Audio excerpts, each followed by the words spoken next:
como el Congreso de la Unión. Son legisladores que forman parte del Poder Legislativo Federal. Federal.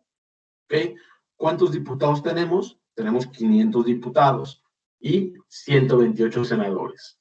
Este Congreso de la Unión, que forma parte del Poder Legislativo Federal, es muy importante y hago mucho hincapié en el ámbito de competencia.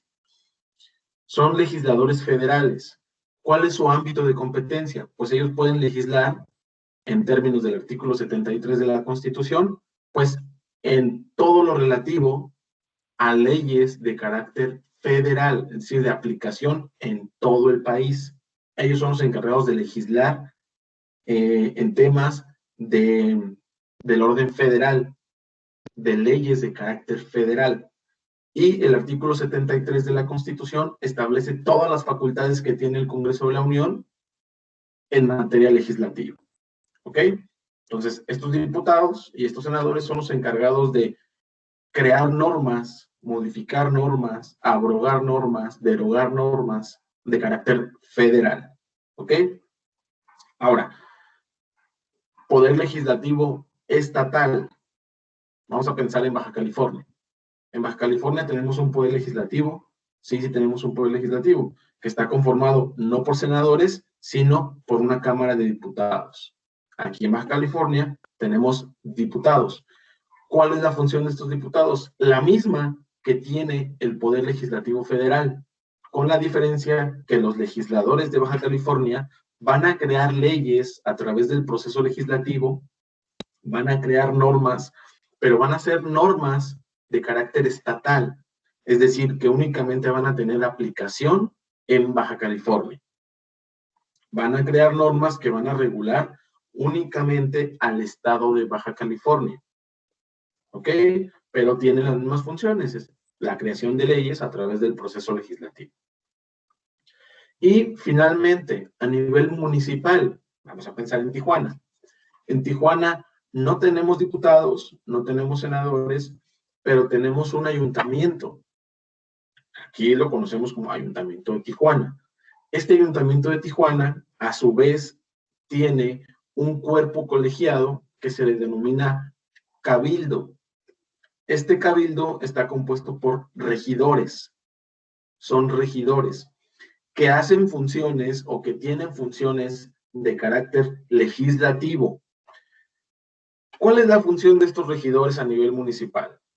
No pueden crear leyes porque no son diputados y no son senadores.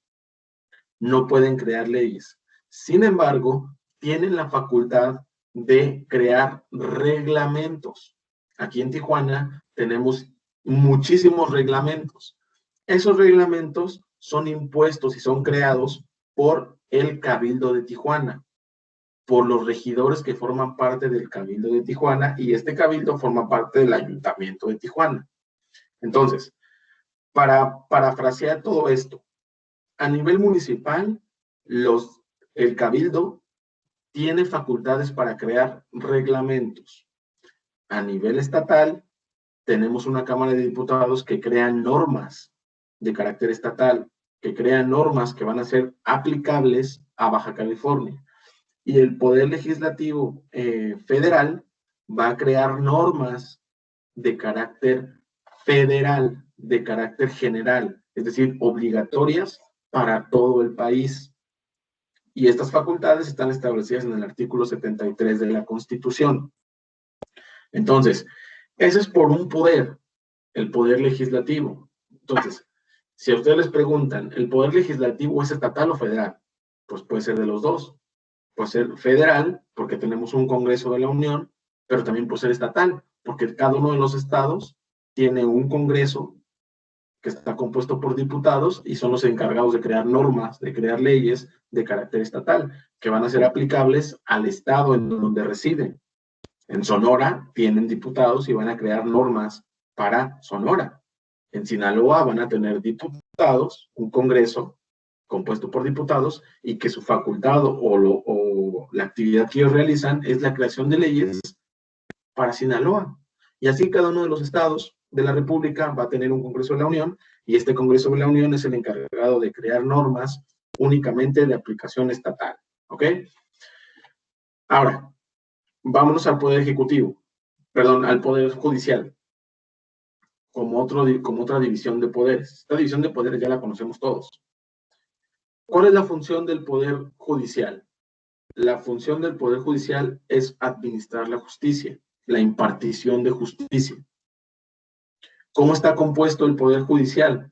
Pues tenemos un Poder Judicial federal y tenemos un Poder Judicial estatal. A nivel municipal no tenemos Poder Judicial. Aquí nada más es federal o estatal.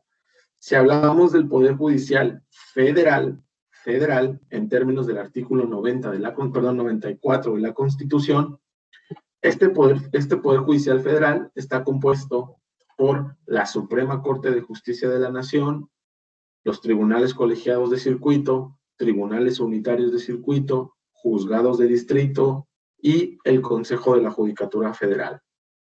¿Cuál es la función de estos órganos judiciales? La impartición de justicia. Resolver las controversias que surjan entre los particulares, entre el Estado y los particulares, es decir, resolver todo lo relacionado con la impartición de justicia a nivel federal. ¿Ok? Ahora, tenemos un poder judicial estatal. Vamos a pensar nuevamente, Baja California. Aquí en Baja California tenemos un poder judicial que se encarga de resolver las controversias que surjan a nivel estatal entre los habitantes de Baja California. Tenemos juzgados civiles, juzgados penales, juntas de conciliación y arbitraje en materia de trabajo. Toda esta maquinaria jurisdiccional es para resolver las controversias a nivel estatal. Y a nivel municipal no tenemos un poder judicial municipal, tenemos que acudir al poder judicial estatal si existe alguna controversia de carácter estatal. ¿Ok? Si es una controversia de carácter federal, en donde tenga que intervenir el Poder Judicial Federal, bueno, pues aquí en Baja California tenemos órganos federales también, pero que forman parte del Poder Judicial Federal. ¿Ok? No me voy a meter mucho al Poder Judicial, únicamente lo que quiero es que hagamos esa distinción entre las facultades que tiene cada uno de los poderes de la Unión para que podamos ir entendiendo cuál es el ámbito de aplicación del derecho administrativo. Entonces, en términos del artículo 49 de la Constitución, ya dijimos, tenemos una división de poderes en el Estado mexicano. Esta división de poderes encuentra sustento, o el objeto de esta división de poderes es para efecto de equilibrar y que un solo poder no tenga toda la administración del país, que no tenga control, sino que existan contrapesos y que existan división de poderes. ¿Okay? El poder legislativo, su función principal es la creación de leyes, la creación de normas a través de un proceso legislativo. La función del poder judicial es la impartición de justicia. Ahora vámonos al que nos ocupa, al poder ejecutivo. El poder ejecutivo, en términos del artículo 80 de la Constitución, ¿en quién recae el poder ejecutivo? Si hablamos del poder ejecutivo federal, a nivel federal, pues recae en una sola persona. En este caso es el presidente de la República. El presidente de la República es el titular del Ejecutivo, es la cabeza del poder ejecutivo.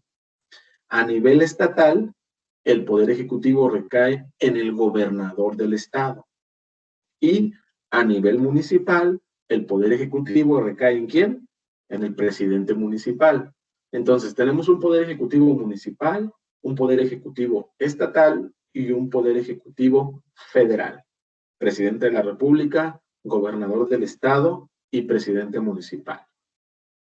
¿Cuál es la función del poder ejecutivo? ¿Qué hace el poder ejecutivo? ¿A qué se dedica el poder ejecutivo? El poder ejecutivo, la función preponderante, la función principal de este poder de la Unión es la administración de los recursos, la administración de la riqueza, la administración de toda la federación. El poder ejecutivo administra los recursos y los distribuye a todo el país, a toda la federación, a efecto de prestar servicios públicos, prestar servicios de seguridad, prestar servicios de salud pública, de educación, todo lo relacionado con la administración de un país recae en el Poder Ejecutivo. El Poder Ejecutivo es el encargado de administrar los recursos de un país y distribuirlos y redistribuir la riqueza. Yo como Poder Ejecutivo me encargo de recaudar las contribuciones y esas contribuciones yo las voy a utilizar para administrar todo el país, para administrar económicamente todo el país, para dar servicios a todo el país, para dar educación a todo el país, para tener calles pavimentadas, seguridad pública, educación, todo lo que tenga que ver con la administración pública, perdón, con la administración de un país, va a ser función del Poder Ejecutivo. ¿Ok? Pero partiendo de la lógica de que el Poder Ejecutivo recae en una sola persona, a nivel federal, pensando en el presidente de la República, pues resultaría complicado dar por hecho, o sería complicado pensar que un presidente de la República, de manera autónoma o de manera unilateral, pues lleve la administración de todo el país. El presidente de la República por sí solo no puede conducir todo el país. Él es la cabeza del Ejecutivo. Él es el que da la cara frente al Ejecutivo. Y es sobre el que recae la responsabilidad de la administración pública. Pero él, por sí solo, no puede llevar a cabo esta administración pública de manera unilateral. Necesita apoyarse de diversos organismos y dependencias para sacar adelante esta administración. ¿Okay? Para ello, la Constitución en el artículo 90 establece que el presidente de la República se va a auxiliar de diversas dependencias para conducir esta administración pública. Si nosotros hablamos del Poder Ejecutivo Federal, el presidente de la República, para poder llevar a cabo el fin para el cual está en el cargo, que es administrar los recursos de todo el país, se va a auxiliar de secretarías de Estado, o mejor conocidas como dependencias. Las secretarías de Estado van a tener una función específica. Cada una de estas secretarías va a tener una función específica para que el presidente pueda delegar responsabilidades en estas secretarías y estas secretarías a su vez van a delegar responsabilidades en órganos administrativos. Vamos a poner aquí un ejemplo. El presidente de la República es el titular del Ejecutivo. Este titular del Ejecutivo no puede conducir la administración pública por sí solo, necesita auxiliarse. Ok, va a crear secretarías, por eso tenemos a la Secretaría de Gobernación, a la Secretaría de Economía, a la Secretaría de Hacienda y Crédito Público, a la Secretaría de Educación, a la Secretaría de la Defensa Nacional, la Secretaría de Marina, la Secretaría de Turismo, la Secretaría de Desarrollo Social. Tenemos un sinfín, bueno, no un sinfín, son 16, 17 secretarías, y digo 16, 17 porque destruyen una, la fusionan con otra. Entonces, vamos a pensar que son 16 secretarías. Cada una de estas secretarías tiene una función específica. Si pensamos en la Secretaría de Educación Pública, pues la función específica es regular todo lo relativo a la educación en el país. Si hablamos de la Secretaría de Economía, la función de la Secretaría de Economía es conducir las finanzas del Estado, impulsar el desarrollo, impulsar la economía, impulsar el crecimiento. Si hablamos de la Secretaría de Hacienda y Crédito Público, la función de la Secretaría de Crédito Público, de Hacienda y Crédito Público, perdón, es la recaudación de los impuestos, la recaudación de las contribuciones. Si hablamos de la Secretaría de la Defensa Nacional, pues es proteger y salvaguardar la integridad de todos los mexicanos. Que ahora el presidente de la República le ha dado funciones extraordinarias, pues es distinto.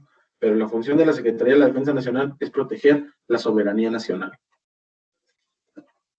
Si pensamos en la Secretaría de Comunicaciones y Transportes, la Secretaría de Comunicaciones y Transportes, pues es la encargada de todo lo relativo a la comunicación de un país. Todo lo relacionado con comunicación e interacciones, carreteras, puentes,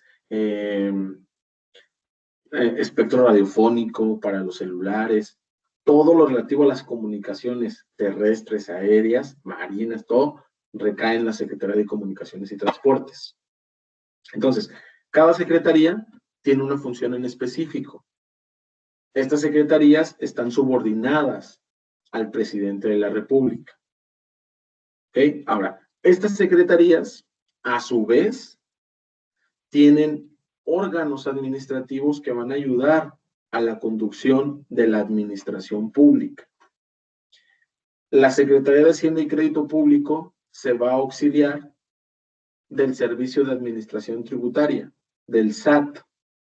Va a ser un organismo dependiente de la Secretaría de Hacienda y Crédito Público, y esa Secretaría de Hacienda y Crédito Público es dependiente o está subordinada al Poder Ejecutivo Federal. Y así cada una de estas secretarías se va a ir auxiliando de órganos administrativos para que se pueda llevar a cabo la administración pública. Entonces, si bien es cierto que el Poder Ejecutivo recae en una sola persona, esta persona, llamada Presidente de la República, va a delegar responsabilidades en las secretarías, en cada una de las secretarías, y estas secretarías a su vez van a delegar responsabilidades en órganos administrativos. ¿Ok? Eso es por lo que hace al Poder Ejecutivo Federal. Ahora, el Poder Ejecutivo Estatal, el gobernador del estado, pensemos en el gobernador del estado de Baja California.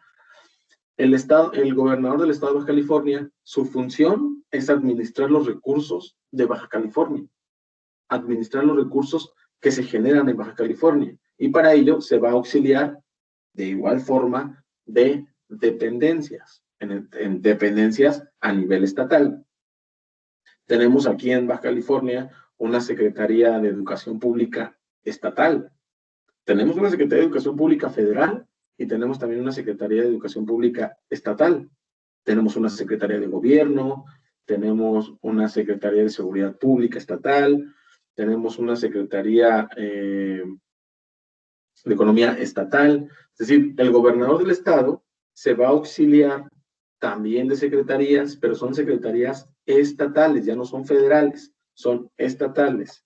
Y estas secretarías estatales, a su vez, se van a auxiliar de órganos administrativos estatales, que hacen las mismas funciones que el federal, solo que aquí es a nivel estatal.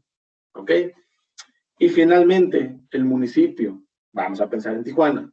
El municipio de Tijuana, el titular es el presidente municipal, pero este presidente municipal pues tampoco puede hacer la chamba solo, necesita auxiliarse de organismos para llevar a cabo la administración de los recursos de aquí de Baja California, de Tijuana, del municipio de Tijuana, y para ello se va a auxiliar de igual forma de organismos que van a apoyar al presidente municipal para que se pueda sacar avante todo lo relativo a la administración pública en Tijuana, Baja California.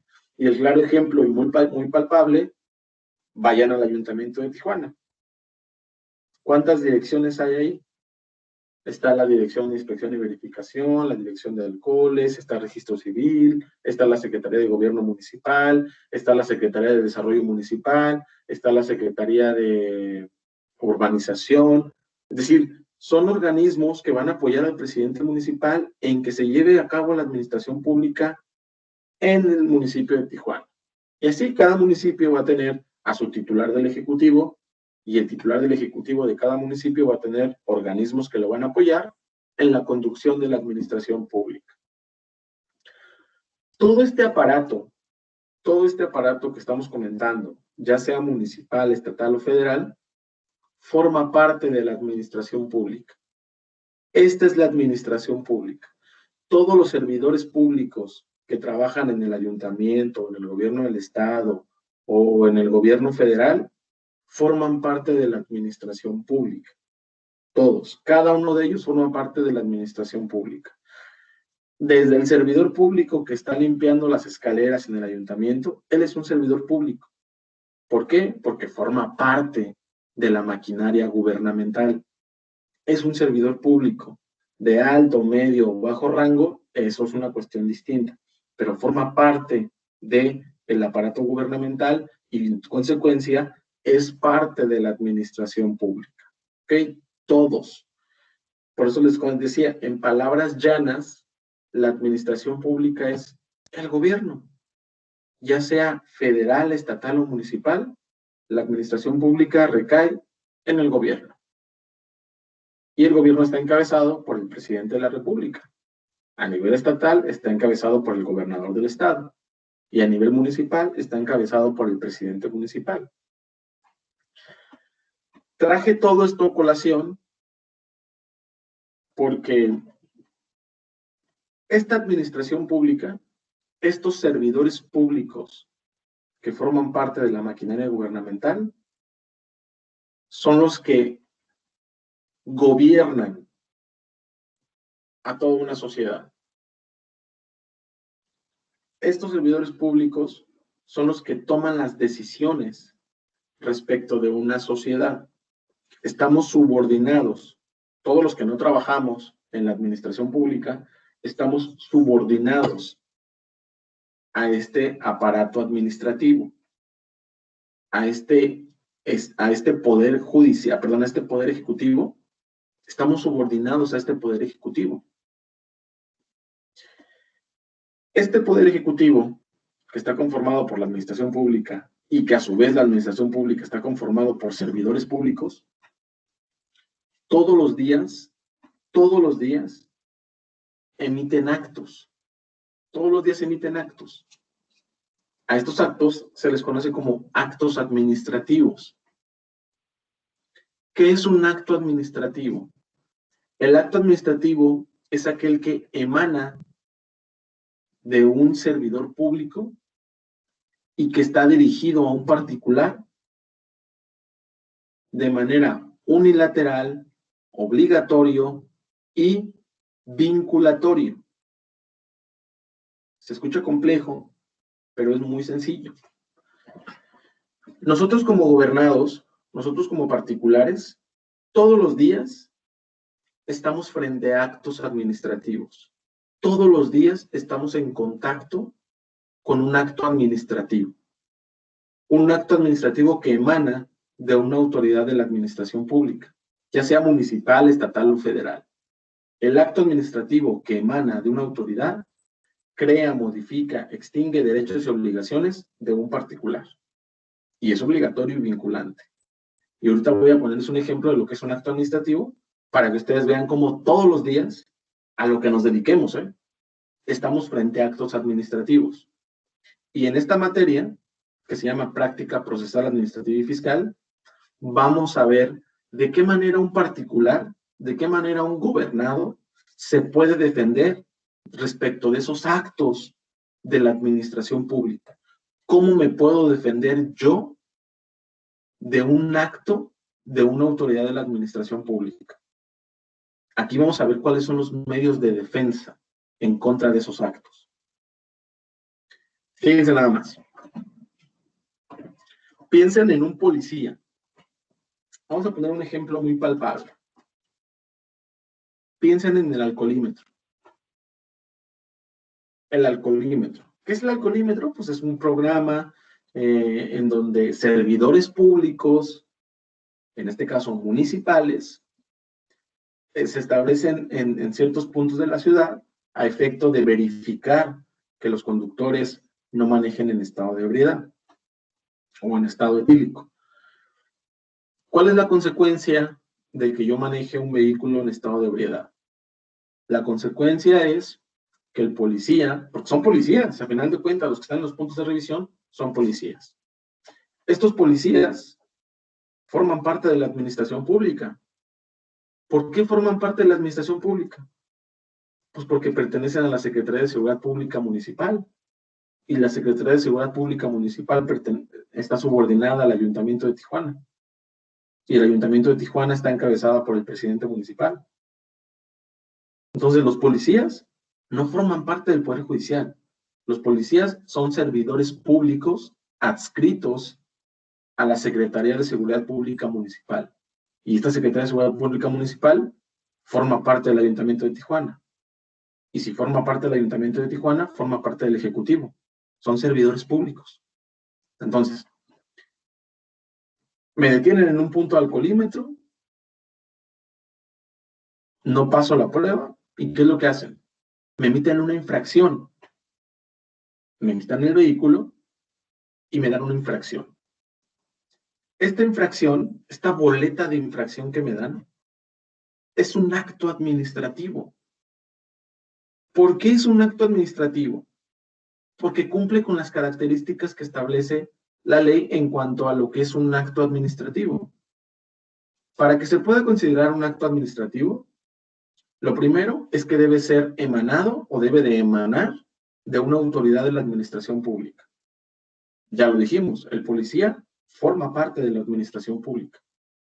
El policía es un servidor público perteneciente a la Secretaría de Seguridad Pública Municipal y, por tanto, pertenece a la administración pública. Entonces, el acto que emana de este policía que me está levantando la infracción es un acto administrativo, porque emana de una autoridad de la administración pública. Segundo, es un acto dirigido al particular. La multa está dirigida a mí, la boleta de infracción está dirigida a mí. Es obligatoria. Si es obligatoria, yo no puedo negociar con el policía la infracción.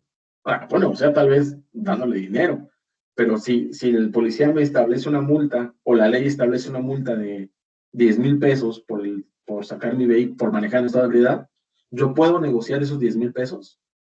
No puedo negociarlos.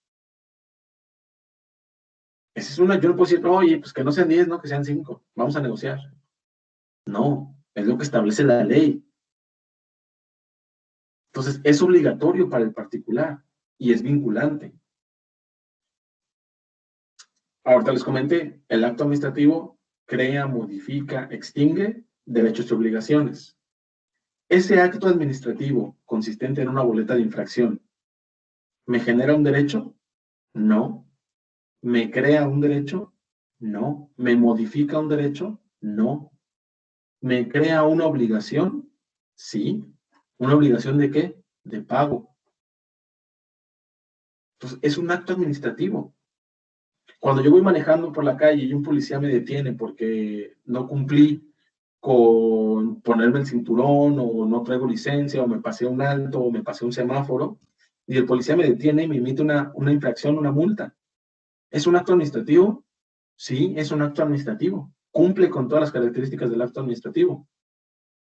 Cuando yo voy al Ayuntamiento de Tijuana y le pido a la Dirección de Inspección y Verificación un permiso para vender tacos de birria en la calle, y la dirección me otorga el permiso, ese acto, en el otorgamiento del permiso, es un acto administrativo. ¿Por qué? Porque emana de una autoridad de la administración pública. Está dirigido al particular. ¿Me creó un derecho? Sí. Me dio el derecho de explotar la vía pública. Me dio el permiso de usar un espacio de la vía pública para llevar a cabo una actividad económica. ¿Es un acto administrativo? Claro. Si yo le pido el permiso a la Dirección de Alcoholes y me lo niega y me da por escrito la negativa y me dice no te puedo dar el permiso porque no cumples con los requisitos que establece la ley, ¿es un acto administrativo? Sí, porque emanó de una autoridad, porque está dirigido a mí, porque no creó un derecho, no modificó un derecho, pero sí lo extinguió. Me estás negando a mí el derecho de explotar la vía pública. Es un acto administrativo. Entonces, todos los días estamos en constante contacto con los actos administrativos. Si yo voy a sacar una licencia, la expedición de la licencia es un acto administrativo. Si yo voy a sacar un pasaporte, es un acto administrativo. Si yo voy a sacar un acta de nacimiento, es un acto administrativo. Si yo tengo un local de comida, o tengo un bar, y el día de mañana llega la Dirección de Inspección y Verificación a realizar una verificación respecto a la documentación, y no tengo la documentación, ¿qué es lo que va a pasar? Me van a dejar una multa por escrito, y me van a clausurar probablemente, o me van a suspender actividades. es un acto administrativo. Eso es un acto administrativo. ¿Por qué? Si me clausura, me está extinguiendo un derecho. Si me impone una multa, me está generando una obligación. Y yo puedo negociar con la autoridad la multa. Yo le puedo decir, no, que no sean 50,000 pesos, ¿no? Que sean nada más 25. No, es lo que establece la ley. El ayuntamiento, las autoridades que forman parte de la administración pública, estatal, municipal o federal, se rigen bajo leyes. Y ellos lo que hacen es interpretan esa ley y se la aplican al particular. Y el particular está obligado a acatar esos actos administrativos. Si a mí me multan, estoy acatado y estoy obligado, tengo que acatar esa multa y debo de pagarla. Si a mí me imponen una clausura y me ponen una multa, debo de acatar eso y debo de pagarla. Si a mí me dan un permiso para explotar un espacio de la vía pública, debo de acatar, que es en el punto en donde me están diciendo que me debo de poner. Si no me dan el permiso, debo de acatar esa negativa de la autoridad y no debo de poner mi puesto. Si yo pedí un permiso para explotar la venta de alcohol, para poner un bar, y no me lo dan, debo de respetar esa decisión de la autoridad y no vender alcohol en ese lugar. Si me dieron un permiso y me dijeron que puedo vender alcohol de 10 de la mañana a 8 de la noche, debo de acatar esa instrucción por parte de la autoridad de la administración pública. ¿Okay? Entonces, los actos de la autoridad de la administración pública son vinculantes y obligatorios para el particular. Aquí viene contrario censo. Viene lo que nos interesa en la materia. ¿Qué pasa cuando el particular no está conforme con esos actos de autoridad? ¿Qué pasa cuando el particular considera que ese acto de autoridad es ilegal? ¿Qué sucede cuando yo no estoy de acuerdo con ese acto de autoridad? No quiere decir que porque sean autoridades, los actos que ellos emiten sean inatacables. No. Yo como particular, si no estoy de acuerdo con un acto administrativo, con un acto que emana de una autoridad de la administración pública, lo puedo combatir, lo puedo impugnar. Porque el legislador, en aras de proteger también al particular y quitarle todo el poder a la administración pública, creó mecanismos de defensa que tiene el particular para defenderse respecto de estos actos. Porque ahorita estoy hablando de actos en lo micro, o sea, actos que sí son lesivos para el particular, pero que no impactan de manera tan perjudicial. Pero ¿qué pasaría si yo tengo una empresa y yo como empresa estoy obligado a pagar mis contribuciones del ISR, por ejemplo, el impuesto sobre la renta? Yo como empresa, yo genero riqueza.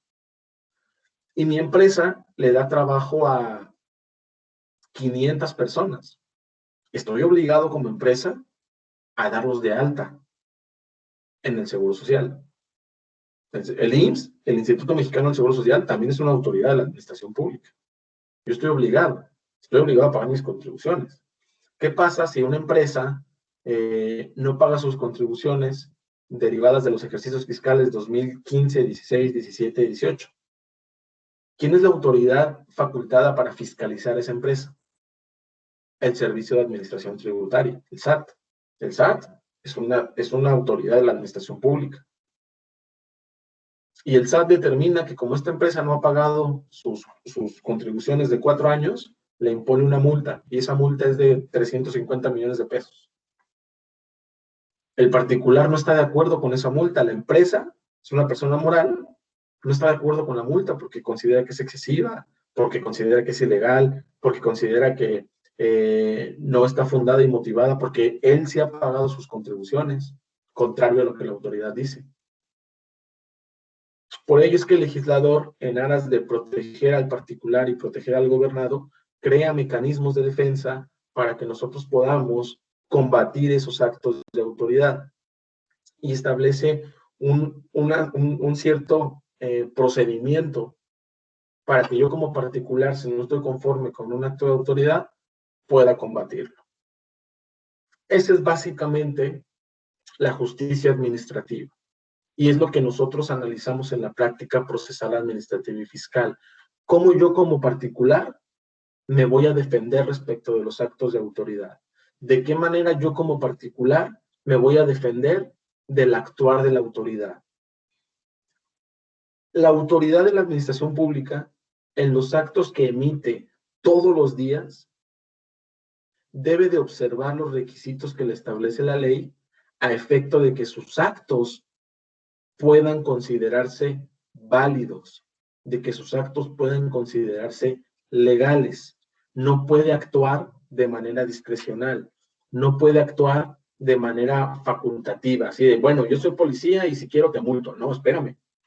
Tú debes de cumplir con los requisitos que te establece la ley a efecto de que a mí me puedas multar. No porque seas autoridad en uso de tus facultades me detengas y me digas que me vas a multar porque me pasé un semáforo, o me vas a quitar el carro porque traigo los vidrios polarizados, o me vas a remolcar el vehículo porque según tú me vengo a exceso de velocidad. No, espérame. Si eres autoridad, sí tienes facultades para imponer sanciones, multas, pero estas multas deben de cumplir con requisitos que establece la ley. Si tu multa no cumple con los requisitos que establece la ley, yo la voy a impugnar. Si tu multa es ilegal, si yo como particular considero que tu multa es ilegal, la voy a impugnar, porque la ley me da esa facultad y ese derecho de impugnar el acto de autoridad. Si el SAT viene y me quiere congelar mis cuentas bancarias porque dice que no he pagado mis impuestos de 3 años, y yo no estoy de acuerdo con esa imposición, ni estoy de acuerdo con ese embargo de cuentas precautorias, lo voy a impugnar. Si el Instituto Mexicano del Seguro Social considera que yo no he pagado las cuotas de mis trabajadores, pero sí las he pagado, lo voy a impugnar. Si la Dirección de Inspección y Verificación no me quiere dar un permiso para vender alcohol, perdón, para poner un puesto de tacos, y yo cumplo con los requisitos, voy a impugnar esa decisión de reglamentos. Si la Dirección de Alcoholes del Ayuntamiento no me quiere otorgar un permiso para explotar la venta de alcohol y yo cumplo con los requisitos, lo voy a impugnar. Si el registro civil no me quiere celebrar un matrimonio entre personas del mismo sexo porque dice que es ilegal, porque el Código Civil dice que es ilegal, lo voy a impugnar. Entonces, todo el actuar de la autoridad, todas las actuaciones y la conducta de la autoridad de la administración pública, ya sea estatal, municipal o federal, es sujeta de cuestionamiento. Yo puedo combatir y puedo cuestionar cualquier acto de autoridad, cualquier acto administrativo que emane de una autoridad, yo la puedo combatir. Cualquiera. Y les voy a poner el ejemplo más palpable de cómo combato un acto de autoridad, porque la autoridad está actuando de manera ilegal. Para ello tenemos que ver primero cómo debe de actuar la autoridad. ¿Qué debe de hacer la autoridad para que los actos que emanan de ella puedan considerarse válidos? Ese es el primer cuestionamiento que nos tenemos que hacer. ¿Cómo tiene que actuar la autoridad? ¿Cómo se debe de dirigir al particular para que se puedan considerar válidos estos actos? Para ello, el artículo 16 de la Constitución Política de los Estados Unidos Mexicanos nos dice de manera muy general cómo debe de actuar la autoridad. ¿Qué dice el artículo 16 de la Constitución? Déjenme abrir la Constitución aquí.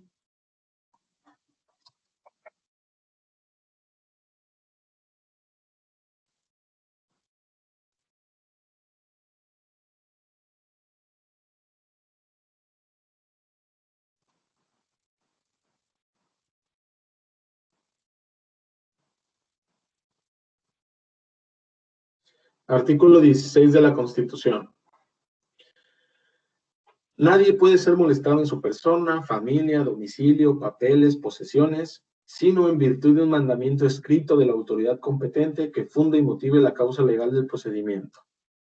En los juicios y procedimientos seguidos en forma de juicio, en los que se establezca como regla la oralidad, bastará con que quede constancia de ellos en cualquier medio que dé certeza de su contenido y del cumplimiento de lo previsto en este párrafo.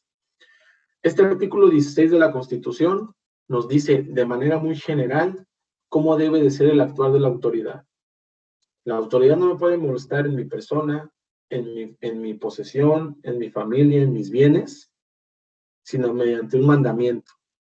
Y ese mandamiento tiene que ser por escrito.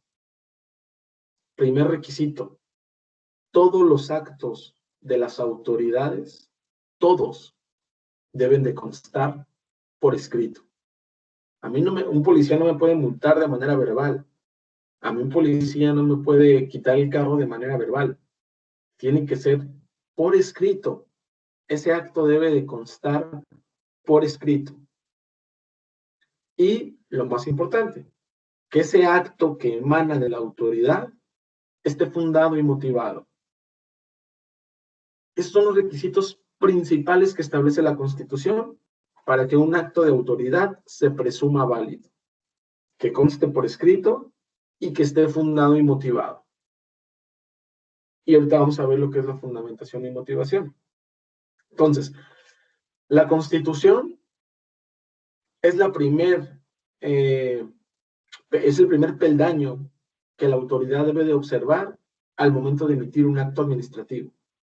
Que su acto debe de constar por escrito y debe de estar fundado y motivado. Es una obligación constitucional para las autoridades. Deben de observar esta obligación que les impone el artículo 16 de la Constitución. Pero no nada más son esos requisitos. Aquí nos dice que esté por escrito y que esté fundado y motivado.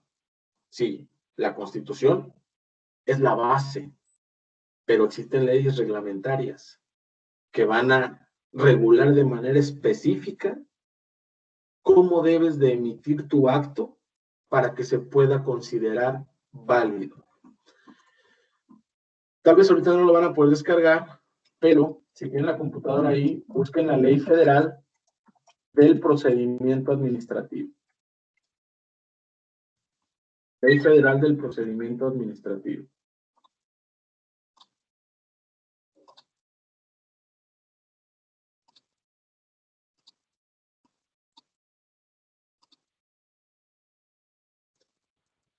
La Ley Federal del Procedimiento Administrativo es la ley que va a regular los requisitos que debe de contener todos los actos administrativos.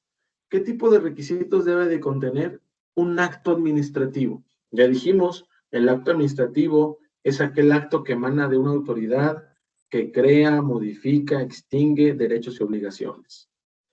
Para que se pueda considerar acto administrativo, indefectiblemente tiene que ser emanado o tiene que ser emitido, suscrito, signado por una autoridad de la administración pública. Si el acto no emana de una autoridad, no es un acto administrativo, es un acto jurídico. Todos los días celebramos actos jurídicos también, pero los actos jurídicos son entre particulares. Un contrato de compraventa es un acto jurídico. Un contrato de arrendamiento es un acto jurídico. Un contrato de prestación de servicios es un acto jurídico. La suscripción de un pagaré es un acto jurídico, pero no son actos administrativos. Para que sean actos administrativos, deben de emanar de la autoridad de la administración pública. ¿Ok? Para ello, la Ley Federal del Procedimiento Administrativo, Ley Federal del Procedimiento Administrativo, en el artículo 3, establece cuáles son los requisitos que debe de contener el acto administrativo para que pueda considerarse válido, para que se pueda considerar válido. Nos dice el artículo 3 de la Ley Federal del Procedimiento Administrativo. Son elementos y requisitos del acto administrativo y nos enuncia todas las fracciones. Son 16 fracciones que establece la ley de los requisitos que debe de contener el acto administrativo. ¿Qué quiere decir esto? Que la autoridad, cuando va a emitir un acto administrativo, debe apegarse a lo que establece el artículo 3. Debe de cumplir con todos esos requisitos que establece la ley para efecto de que se pueda considerar válido. Si no cumple con uno o varios requisitos de los que establece la ley, entonces ese acto administrativo es nulo. Es nulo y el particular está en condiciones y con el derecho de impugnar ese acto administrativo. Yo les voy a ser muy honesto. Las autoridades de la administración pública nunca cumplen con los requisitos que establece la ley para que su acto sea válido. Lamentablemente o desafortunadamente el particular, muchas veces por desconocimiento, pues no le queda de otra más que pagar la multa o acatar lo que la autoridad le está imponiendo. Y el ejemplo más palpable aquí en Tijuana, por ejemplo, yo no soy de Tijuana, soy de la Ciudad de México, pero he visto y yo de manera personal he impugnado algunos actos de la administración pública de aquí y los he anulado. ¿Cuál es el ejemplo más claro del acto de la administración pública aquí en Tijuana que todo el mundo impugna? Las multas del alcoholímetro. La multa del alcoholímetro es un acto de la administración pública, es un acto administrativo, en donde te quitan el vehículo, te imponen una multa de, me parece que son 9,000, 10,000 pesos, tienes que pagarla para que te devuelvan tu vehículo. Si yo analizo el acto administrativo consistente en la multa, en la boleta de infracción, lo anulo. Si yo combato, impugno esa multa, yo puedo sacar mi vehículo sin pagar un solo centavo. Nada. Porque la autoridad de la administración pública no cumple con los requisitos que establecen las leyes para que ese acto administrativo consistente en la boleta de infracción sea legal. Pero el particular no lo sabe y el particular va y paga la multa y saca su carro. Si yo soy abogado y estoy en ese supuesto, probablemente voy a pagar la multa para poder sacar mi carro rápido. Pero voy a impugnar la multa para que el ayuntamiento me haga la devolución del dinero. Y me lo va a hacer. No me dedico a impugnar multas. Yo soy apoderado de una empresa, pero soy especialista en derecho administrativo. He impugnado multas, para ser concretos, 3 de alcoholímetro. No mías, conocidas. Y las 3 he anulado. Las 3. Y la autoridad tiene que hacer la devolución de ese dinero que se pagó. ¿Por qué razón? Porque sus multas son ilegales. Porque no cumplen con los requisitos que establece la ley. No basta con que me la imponga un policía. No basta con que esté por escrito. No, debes de observar los requisitos que te establece la ley a efecto de que tu acto pueda considerarse válido.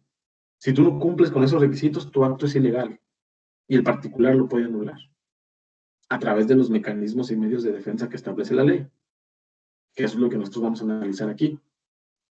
Pero primero, antes de analizar estos medios de defensa, tenemos que ver, primero, cómo debe de conducirse la autoridad, qué requisitos debe de contener el acto administrativo de la autoridad para que sea válido. Para ello, nos los desglosa el artículo 3 de la Ley Federal del Procedimiento Administrativo. Primer requisito para que un acto administrativo pueda considerarse válido o legal. Ser expedido, fracción primera, ser expedido por un órgano competente a través de un servidor público y en caso de que dicho órgano fuere colegiado, que reúna las características de la ley o decreto para emitirlo. Primer requisito que debe de contener todo acto administrativo, ser emanado o que emane de un servidor público competente para poder emitir ese acto administrativo. Primer requisito es que el servidor público que me va a imponer el acto administrativo o que suscribe el acto administrativo tiene que ser una autoridad competente. Y vámonos a la multa de tránsito. Si yo voy manejando mi vehículo y me detiene un policía, pues yo presumo que el policía tiene facultades. Y todos sabemos que el policía tiene facultades para detenerme, pedirme mi licencia y mi tarjeta de circulación si es que he cometido alguna infracción e imponerme una multa. Esa multa, ya lo dijimos, es un acto administrativo. Ahora, vamos a pensar que voy en mi vehículo y me detiene un carro del ayuntamiento. Me marca el alto, me detiene, me orillo y me pide mis documentos y me quiere infraccionar. Oye, ¿pero por qué? Pues porque yo soy autoridad. Pues sí, eres una autoridad en la administración pública, pero no eres policía. No, pero trabajo en el ayuntamiento. Ajá.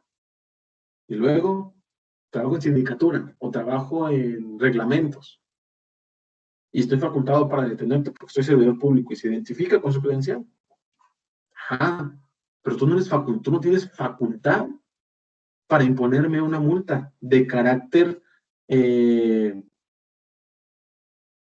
tránsito. Sí, eres un servidor público, pero tú no tienes facultades para emitir esa multa. Entonces, el primer requisito que debe de contener un acto administrativo es que sea emitido por una autoridad de la administración pública y que sea emitido por un servidor competente, que tenga facultades para emitir ese acto administrativo. Ahora, vamos a pensar que yo voy a la dirección de reglamentos a pedir un permiso para vender mis tacos y me lo niegan. ¿Quién es el que me lo tiene que negar? Tiene que ser el servidor público competente de la Dirección de Inspección y Verificación, que es el que me niegue el permiso.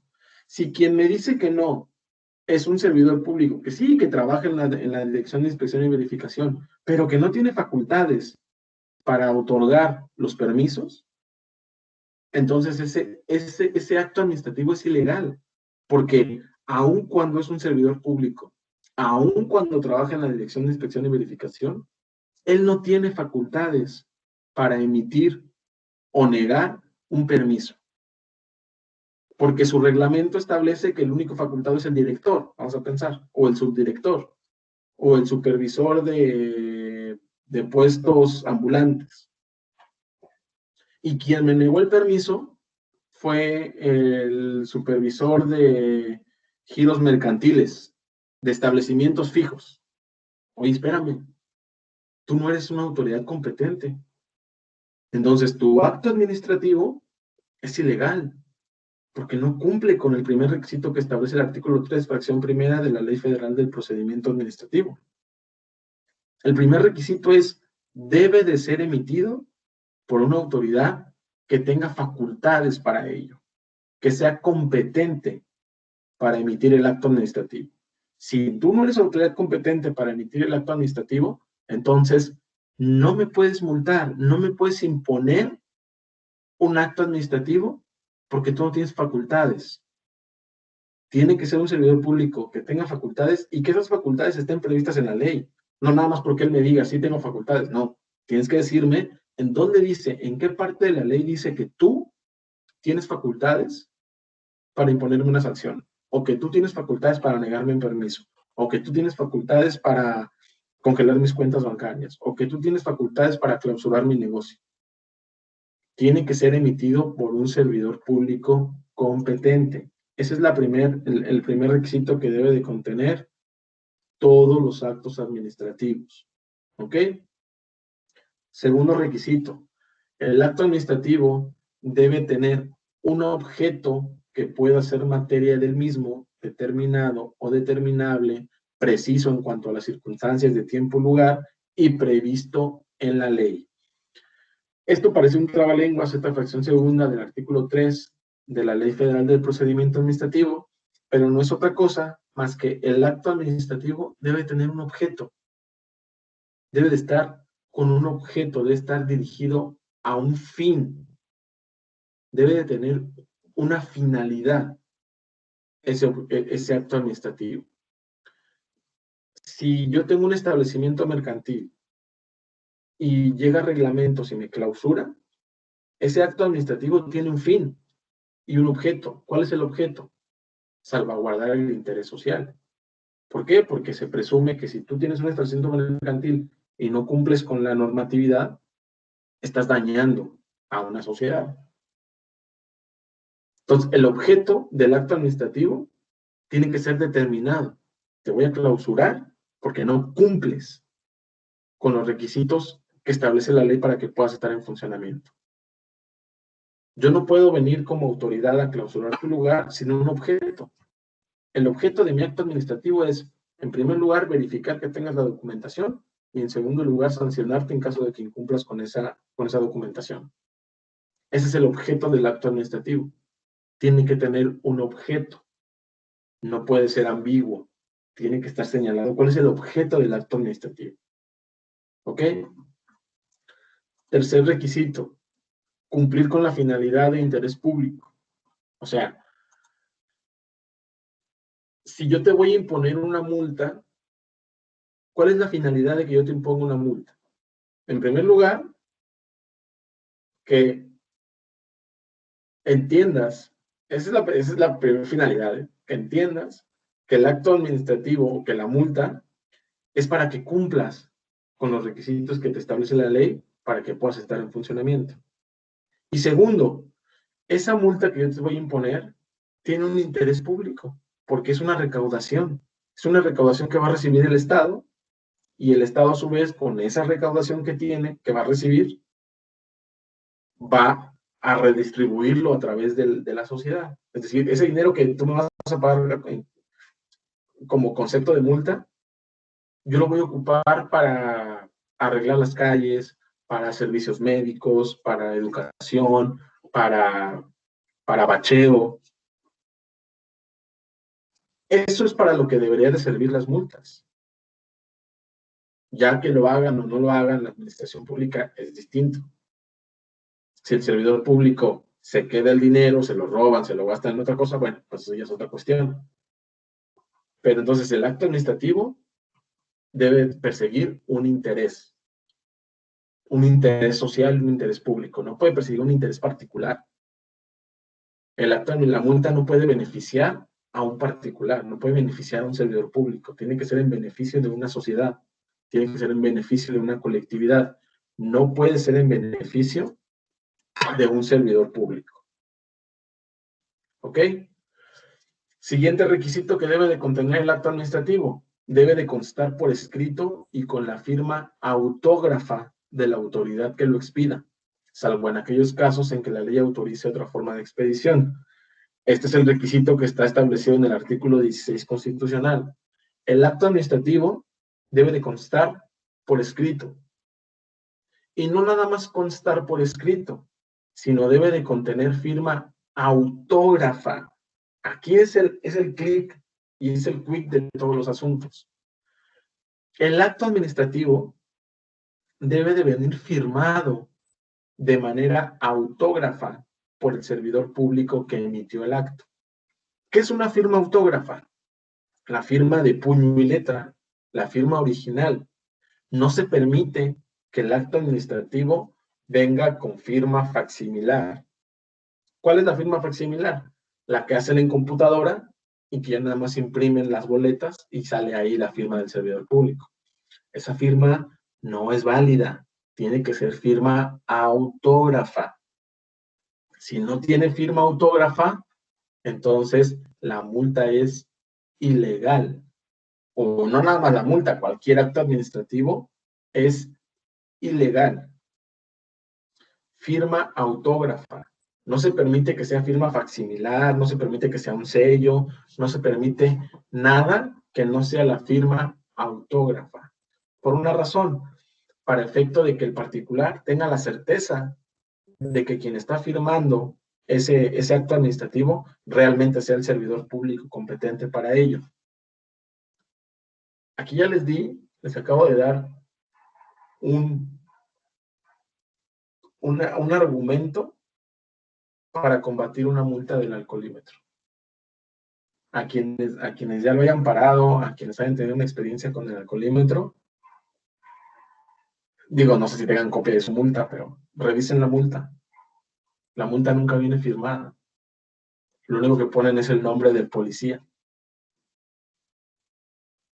¿Y la firma? ¿Por qué no cumples con ese requisito de la firma autógrafa?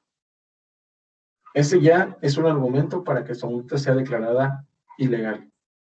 Yo como particular no sé si ese policía tiene facultades o no. Tienes que firmar de manera autógrafa la multa. No tienes firma autógrafa. Entonces, Ese es un requisito que debe contener todos los actos administrativos, todos, no nada más las multas. Todos los que emanen de una autoridad deben de contener firma autógrafa del servidor público que está expidiendo ese acto administrativo. Si no trae firma autógrafa, entonces la multa es, perdón, el acto administrativo es ilegal. Es ilegal, ¿ok? Entonces debe de constar por escrito y debe de tener firma autógrafa. Entendiéndose por la firma autógrafa aquella que se plasma de puño y letra, de manera original, no de manera facsimilar. No se permite la firma facsil, sino únicamente firma autógrafa, ¿ok? Siguiente requisito. El acto administrativo debe estar fundado y motivado. Fundado y motivado. Aquí nos encontramos en una cuestión ya un poquito más compleja. ¿Qué se entiende por fundamentación y motivación? ¿Qué es la fundamentación y motivación de un acto administrativo? Me gusta siempre poner como ejemplo las multas de tránsito porque todos hemos estado en algún momento sujetos a una multa de tránsito. Entonces estamos familiarizados con ellas. Dice el artículo 3, fracción cuarta de la ley federal, perdón, fracción quinta de la Ley Federal del Procedimiento Administrativo. Para que un acto administrativo pueda ser válido, debe estar fundado y motivado. Vamos a entender qué es la fundamentación y qué es la motivación. Yo voy en mi carro, voy manejando y un policía me detiene. Un policía me detiene y me dice que me va a multar, me va a infraccionar porque me pasé 2 semáforos o me pasé un disco de alto. Entonces él dice, con base en el artículo 45, digo, no sé si es artículo, pero nada más es para ejemplificar. Con base en el artículo 45 del Reglamento de Tránsito del municipio de Tijuana, será sancionado los conductores que no respeten los discos de alto. Ok, perfecto.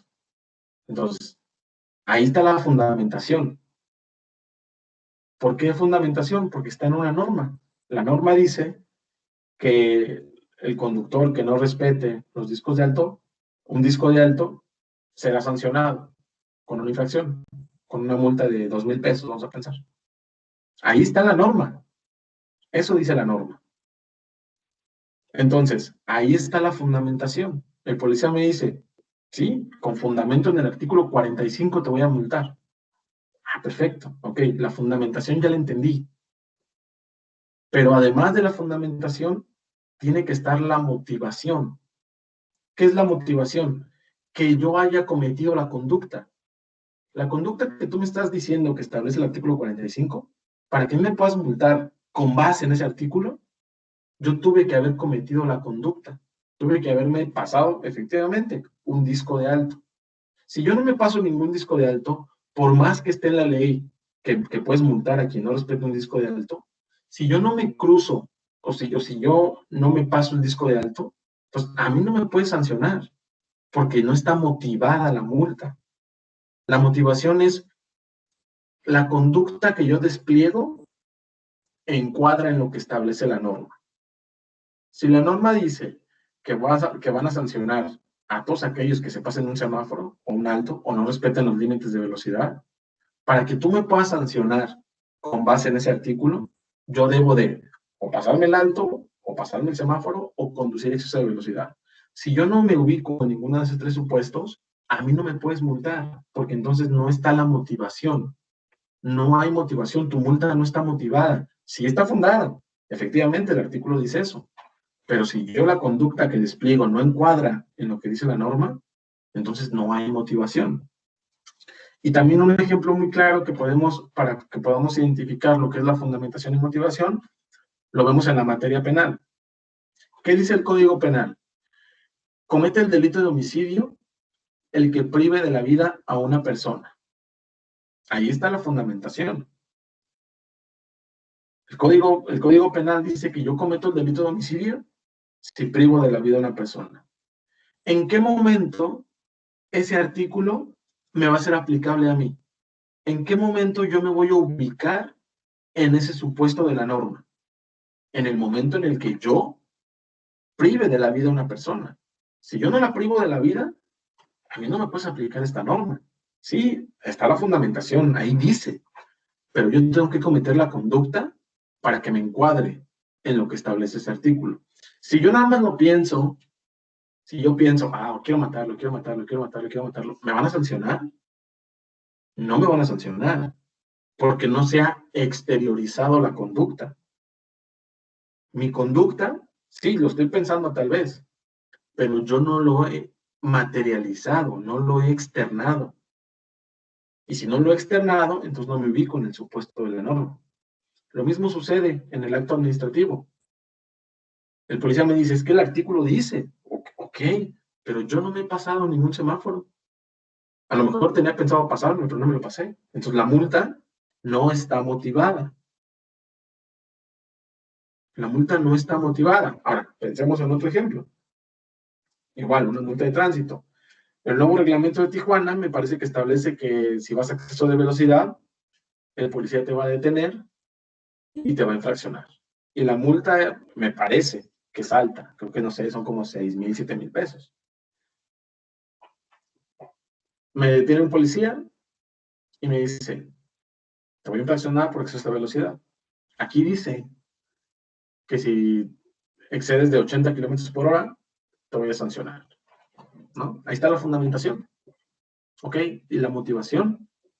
Pues ibas a exceso de velocidad. ¿Con base en qué lo determinaste? No, pues es que te vi que ibas muy rápido. ¿Me viste? O sea, me vas a multar con base en las máximas de tu experiencia. No me vas a multar con base en un elemento objetivo, como podría ser una máquina que mida la velocidad. No, me vas a multar porque según tú iba a exceso de velocidad. Entonces, esa multa sí está fundada, pero no está motivada, porque el policía no establece el mecanismo que utilizó para determinar que yo iba a exceso de velocidad. Y en consecuencia, esa multa es ilegal. Todas las multas de exceso de velocidad en donde el policía te detiene porque considera que vas a exceso de velocidad son ilegales, porque él no tiene un elemento objetivo para determinar qué es exceso de velocidad, o si ibas a 80 o 90 o 100. No tienes la habilidad per se, o sea, como persona, de determinar que iba a exceso de velocidad. Tuviste que haber utilizado un elemento objetivo, como lo puede ser una máquina para medir la velocidad. Pero si no lo tienes, entonces tu multa no está motivada. Está fundada, sí, pero no está motivada. Ahora, vamos a pensar a la inversa. El policía me detiene porque vengo fumando en mi vehículo y me dice, es que te voy a multar porque vienes fumando. Ok, sí vengo fumando, efectivamente. Ahí está la motivación. Pero ¿en dónde dice en la ley que me puedes multar por venir fumando en mi carro? No, es que en el artículo 45, a ver, léeme el artículo 45 y dime qué dice. Dime ahí qué es lo que dice. Ahí está establecido que si yo vengo fumando me puedes multar. No, pero yo lo interpreto así. No se trata de interpretación. Se trata de que la multa o el acto administrativo esté fundado. Y si tú me estás deteniendo porque vengo fumando en mi vehículo y me estás diciendo que eso es una infracción, que es una multa, dime, enséñame el reglamento en donde dice que es una multa. Entonces, sí está la motivación, porque efectivamente sí vengo fumando. Pero esa motivación, esa conducta que yo estoy desplegando, no está sancionada por la ley. Porque es donde se agarran, por ejemplo, los policías. Y no es que el acto administrativo se centre únicamente en las multas, pero es para que podamos entender qué requisitos debe de contener el acto administrativo. Y yo creo que todos hemos estado inmersos o hemos estado familiarizados con multas de tránsito. Entonces, esta multa de tránsito, aun cuando emana de un policía, es un acto administrativo que debe de cumplir con todos los requisitos que establece la ley para que pueda considerarse válido. Si no cumple con estos requisitos que establece la ley, entonces la multa es ilegal. La multa no puede considerarse válida. ¿Ok? Entonces, sí queda claro la fundamentación y motivación. La fundamentación es que la conducta esté establecida en una ley. Si tú como autoridad me dices que no me puedes dar el permiso, me tienes que decir en dónde dice que yo debo de cumplir con esos requisitos. Ah, no te doy el permiso con fundamento en esto. La autoridad no puede actuar de manera discrecional. La autoridad no me puede a mí imponer una obligación, cancelarme un derecho, extinguirme un derecho, modificarme un derecho de manera discrecional.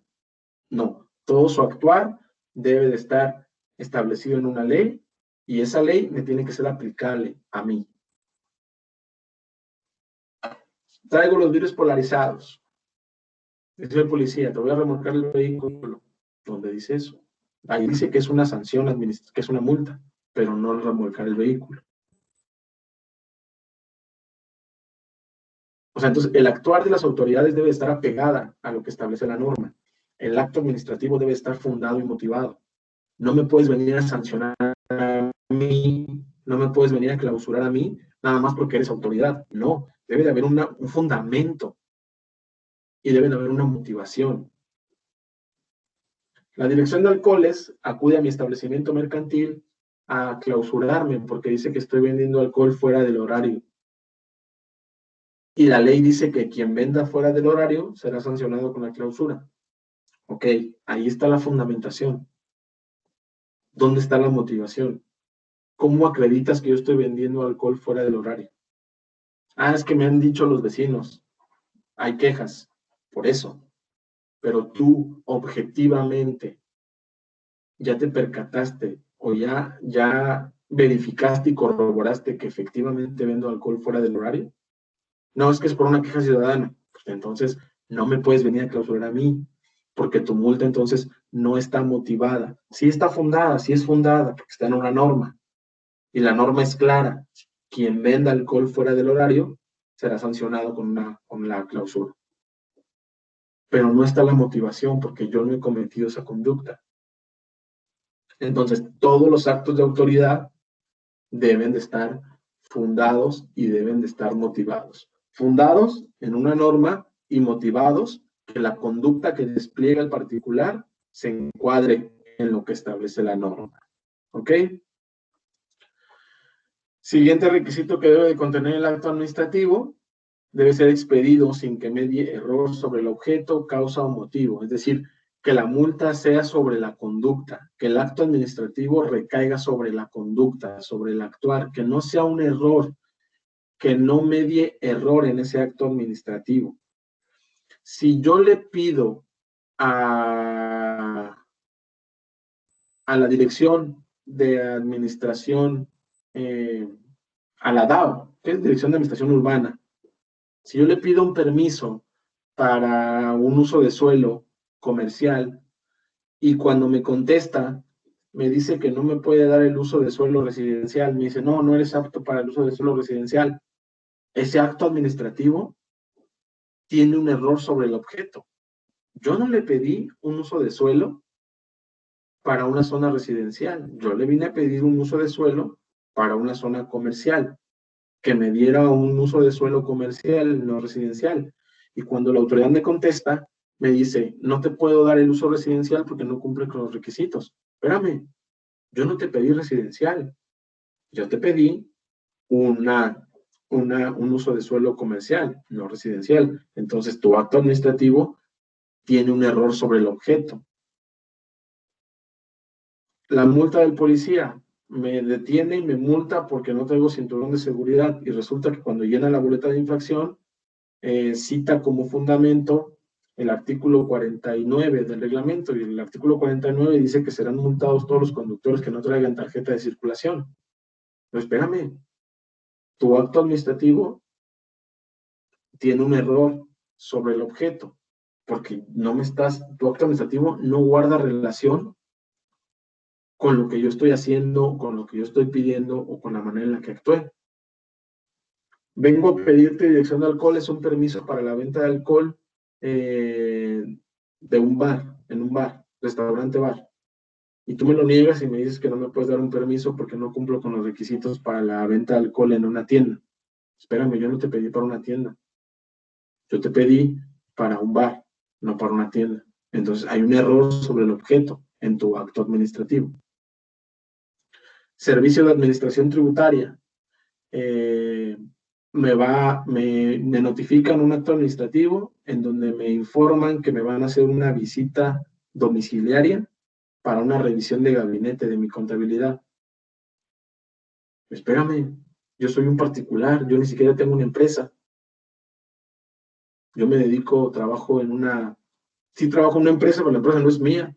Yo nada más soy el abogado de ahí, o soy el contador, o soy el vigilante, o soy el guardia de seguridad. Entonces, ese acto administrativo que está dirigido a mí tiene un error sobre el objeto, porque me está diciendo que vas a venir a revisarme mi contabilidad. ¿Cuál contabilidad? Yo no tengo ninguna contabilidad. Entonces, el acto administrativo tiene un error sobre el objeto. El acto administrativo debe de tener un objeto válido y dirigido a un particular y debe de guardar congruencia. Si yo tengo una empresa y me llega una notificación del SAT en donde me informan que me van a hacer una revisión a mi contabilidad, pues sí, viene dirigido a mí, propietario de la empresa, o representante legal o apoderado. Sí, ok, perfecto. Pero si esa notificación de la revisión de la contabilidad de una empresa se la dirigen a alguien que no guarda relación con la empresa, pues entonces el acto administrativo debe ser nulo, porque hay un error sobre el objeto. O me dice que me va a venir a revisar mi contabilidad del 2005 y 2006. Cuando llega, resulta que quiere revisar todos mis estados financieros del 2014 en adelante. Espérame, ese no es el objeto del acto administrativo. Tu objeto es únicamente revisar la contabilidad que me estás estableciendo aquí, 2004-2005. No puedes ir más allá. ¿Ok? Entonces, es un requisito que debe de contener todo el acto administrativo. El acto administrativo, ya dijimos, debe de constar por escrito y también se debe de mencionar el nombre del órgano del que emana. Si es una multa del SAT, tiene que decir quién es la autoridad que lo está emitiendo. Servicio de Administración Tributaria. Si es un requerimiento del IMSS, tiene que ser Instituto Mexicano del Seguro Social. Si es un requerimiento de una multa del Policía de Tránsito, tiene que venir el nombre de la Secretaría de Seguridad Pública de Tijuana. Tienes que mencionar el órgano del cual emana ese acto administrativo. Entonces, a grandes rasgos, son requisitos que debe de contener el acto administrativo para que se pueda considerar válido. Si falta alguno de los requisitos que establece la ley en cuanto a la emisión del acto administrativo, el particular, en uso de las prerrogativas que le establece la ley, puede combatir estos actos administrativos para efecto de que una autoridad diversa, en este caso un tribunal federal o un tribunal estatal, nulifique ese acto administrativo, ya sea una multa, un requerimiento, un embargo, una negativa de permiso, no sé, una multa por no pago de contribuciones, una retención de impuestos, cualquier acto que emane de la autoridad de la administración pública, municipal, estatal o federal, debe de cumplir con los requisitos que establece la ley para que pueda considerarse válido. ¿Ok? ¿Qué pasa cuando la autoridad no cumple con estos requisitos que establece la ley? El particular los puede impugnar a través de los medios de defensa que establecen las leyes para defender su esfera jurídica de derechos.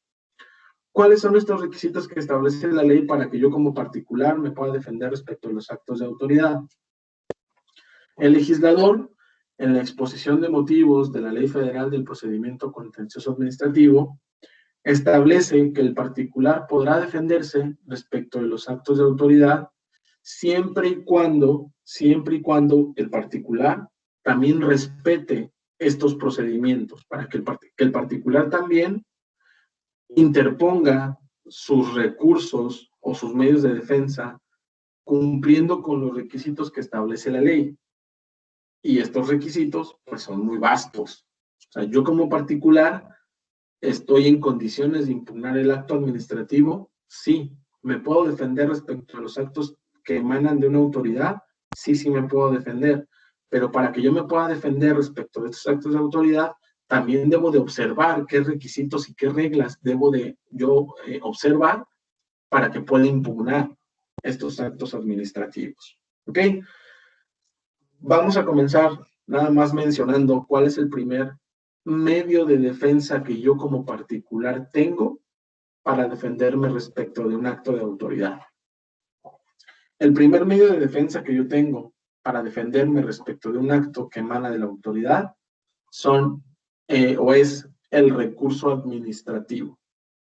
El recurso administrativo es el primer medio de defensa que yo como particular tengo para defenderme respecto de un acto que emana de la autoridad de la administración pública, ya sea municipal, estatal o federal.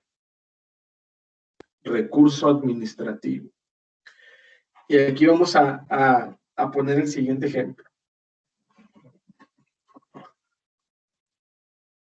Yo soy una persona que tiene una pequeña empresa registrada ante el SAT, no tengo trabajadores, pero estoy obligado, como soy una empresa que genera riqueza, que genera ingresos, estoy obligado, en términos del Código Fiscal, a pagar mi impuesto sobre la renta, el ISR. Además, estoy obligado a pagar el IVA, el impuesto al valor agregado. Durante 3 años, yo no he pagado mis impuestos. Durante todo el 2017, 2018 y 2019, no pagué mis impuestos. El SAT detecta esa omisión en el pago de las contribuciones y me manda un requerimiento y me dice: Carlos Jiménez, te informo que yo ya detecté que durante los ejercicios fiscales 2017, 18 y 19, tú no has pagado lo relativo a tus contribuciones del ISR ni del impuesto al valor agregado, el IVA. Te invito, porque así te pone el SAT, te invito a que pagues estas contribuciones. Y yo hago caso omiso, no los pago. Posteriormente el SAT, en uso de sus facultades, me informa el inicio de un procedimiento para determinarme un crédito fiscal. Un crédito fiscal es una multa.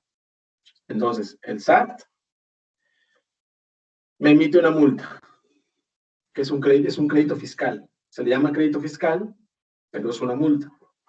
Y me condena al pago de 500,000 pesos. Es un cálculo que el SAT hizo con base en mis ingresos y en los años que no he pagado. Además de ello, me está imponiendo multas, accesorios, recargos, actualizaciones. Me dice: Carlos Jiménez, de impuestos me debes 300,000, pero como no los pagaste a tiempo, te voy a multar con 50,000. Y también te voy a multar por las actualizaciones y por los recargos. Entonces ya no me debes 300, ahora me debes 500. Toma, te notifico por escrito el crédito fiscal.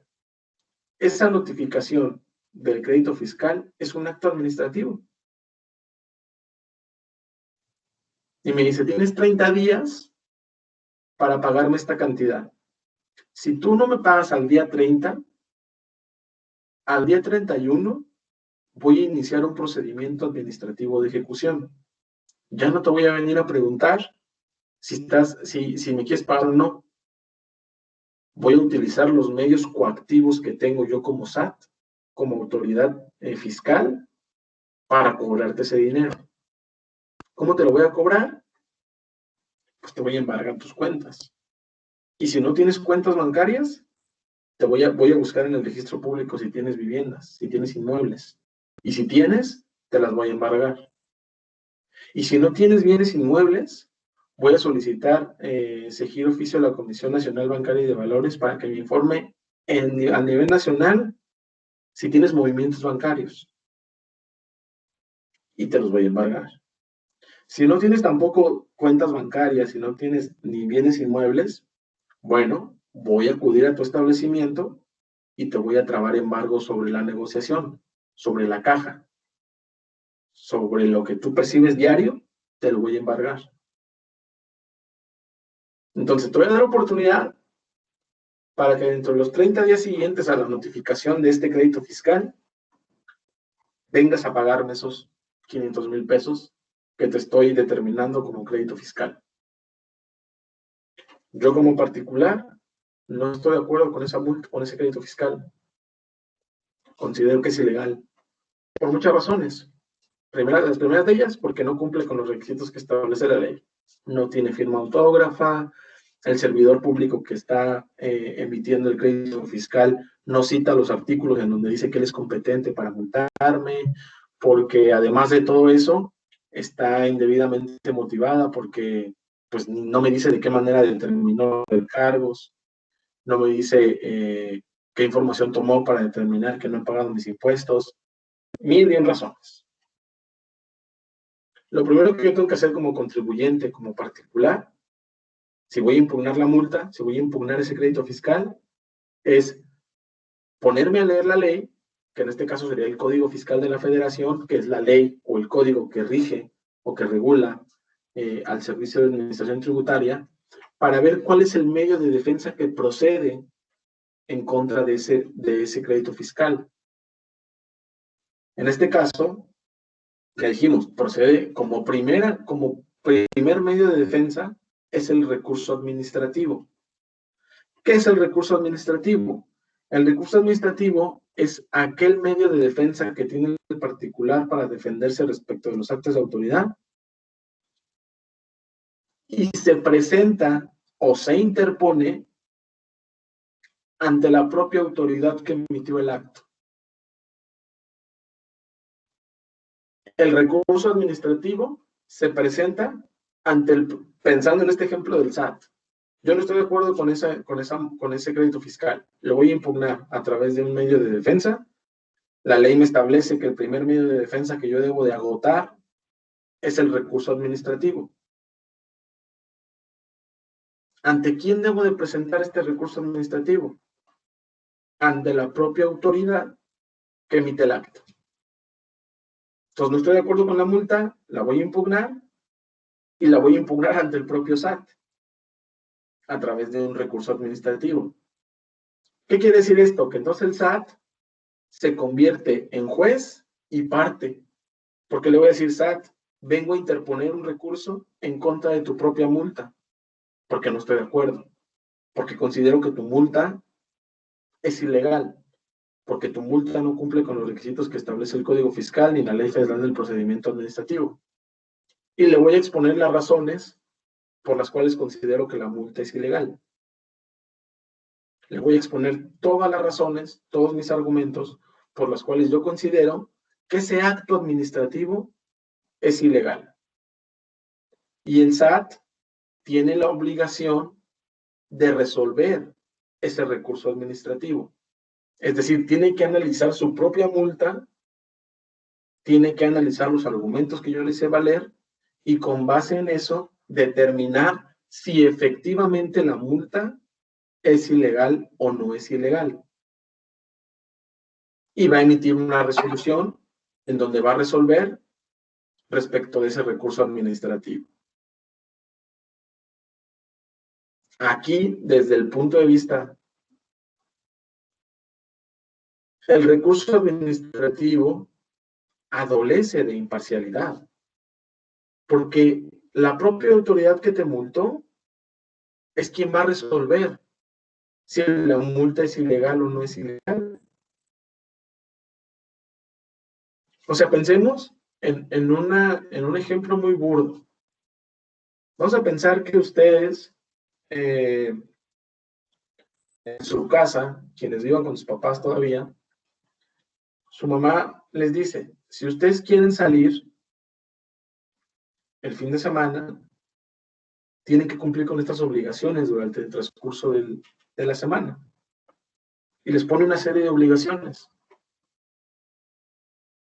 Ustedes cumplen con esas obligaciones y el día viernes su mamá les dice, oye, Carlos, te vengo a notificar, bueno, no les va a hablar con esa formalidad, ¿no?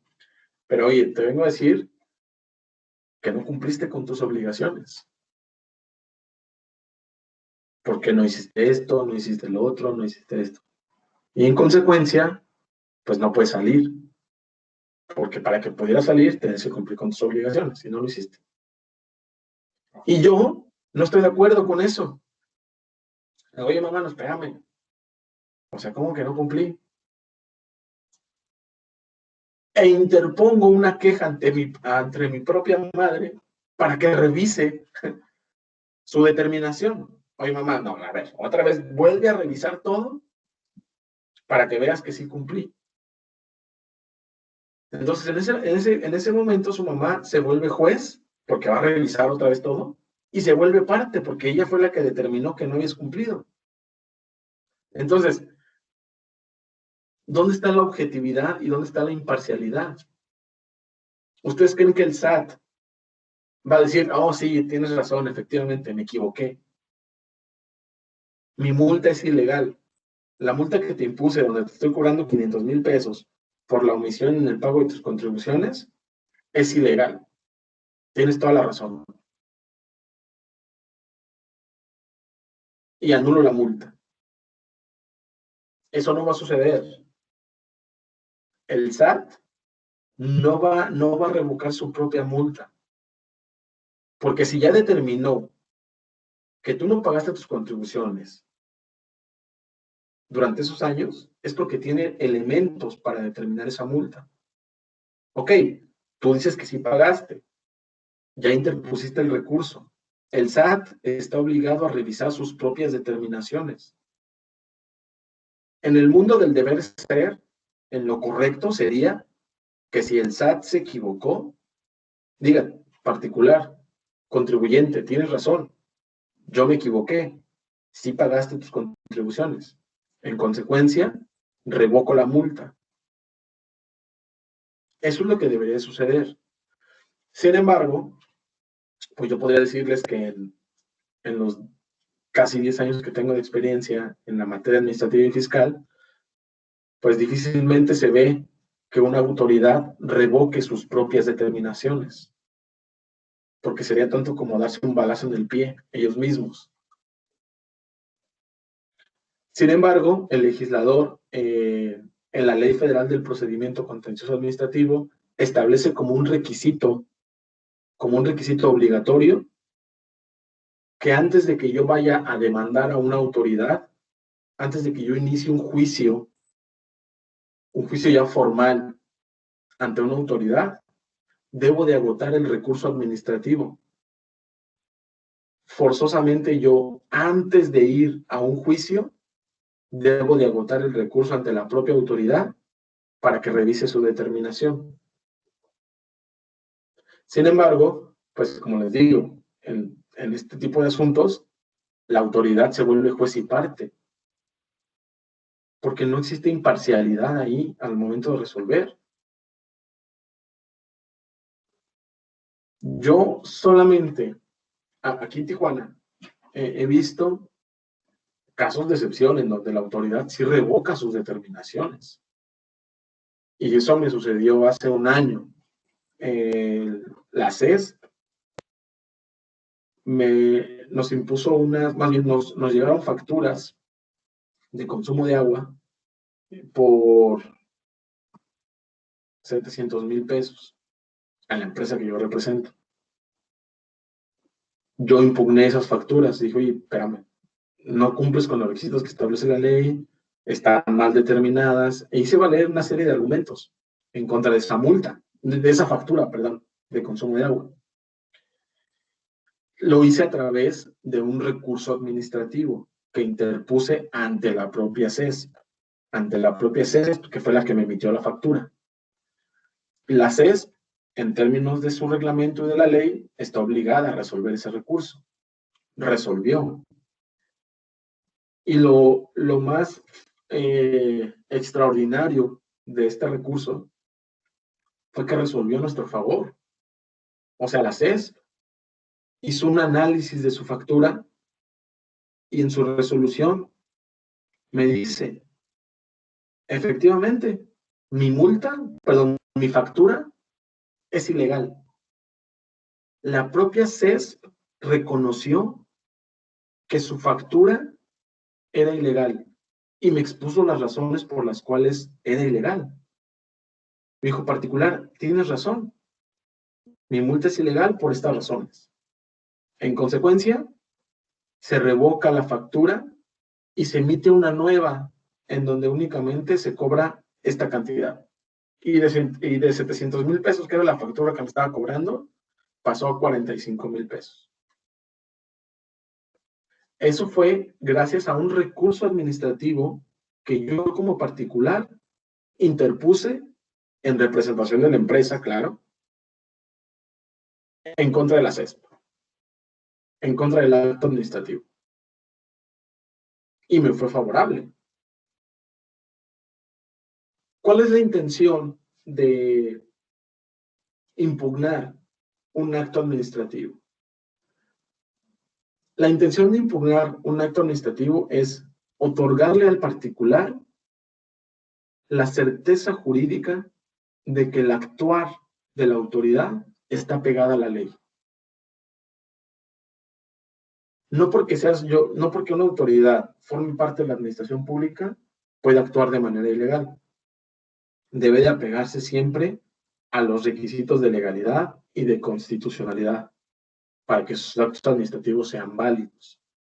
Si no se actualiza esa circunstancia, entonces el particular tiene la facultad y tiene el derecho de impugnar esas resoluciones, esos actos administrativos. Para efecto, en cuanto al recurso administrativo, para efecto de que la autoridad revise sus propias determinaciones. Y es un medio de defensa que establece el legislador en las leyes, en la ley que rige a cada autoridad, establece un medio de defensa, que en este caso es el recurso administrativo. Y yo como particular debo de agotar ese medio de defensa, ese recurso administrativo, si no estoy conforme con un acto, para que la autoridad revise sus propias determinaciones. Ahora, este recurso administrativo tiene reglas procesales que yo como particular debo de observar para que la autoridad pueda revisar su determinación. Son requisitos que yo como particular debo de cumplir para que mi recurso pueda ser admitido por parte de la autoridad y pueda analizarlo. Si yo no cumplo con esos requisitos, así como la autoridad tiene obligaciones en cuanto a la suscripción y emisión del acto administrativo, si yo no estoy de acuerdo con el acto administrativo, lo puedo impugnar, sí, a través del recurso administrativo, pero yo también debo de cumplir con los requisitos que me establece la ley a efecto de que mi recurso administrativo pueda ser admitido. Admitido, no que me den la razón, sino que mi recurso pueda ser admitido. No puedo pasar por alto esos requisitos que establece la ley en cuanto a la procedencia del recurso. Yo debo de cumplir con los requisitos que me establece la ley a efecto de que mi recurso administrativo pueda ser admitido por parte de la autoridad y que esta autoridad pueda revisar su propia determinación. Estos requisitos procesales que nos establecen las leyes en cuanto a los recursos administrativos, los vamos a comenzar a analizar en la siguiente sesión. Vamos a ver cuál es el plazo que yo tengo como particular para impugnar una multa, por ejemplo. ¿Cuál es el plazo que yo tengo para impugnar un acto administrativo? ¿De qué manera lo tengo que hacer? ¿Por escrito, verbal? ¿Qué es lo que tengo que adjuntar? ¿Cómo se tiene que elaborar este recurso administrativo? Eso lo vamos a comenzar a analizar en la siguiente sesión. Les voy a poner las diapositivas de la estructura de lo que es el recurso administrativo para que ustedes vayan entendiendo la manera en la que ustedes deben de presentar ese recurso cuando estén frente a un acto administrativo que no les es favorable. Por ejemplo, una multa, la más común, la multa de tránsito o la multa del alcoholímetro.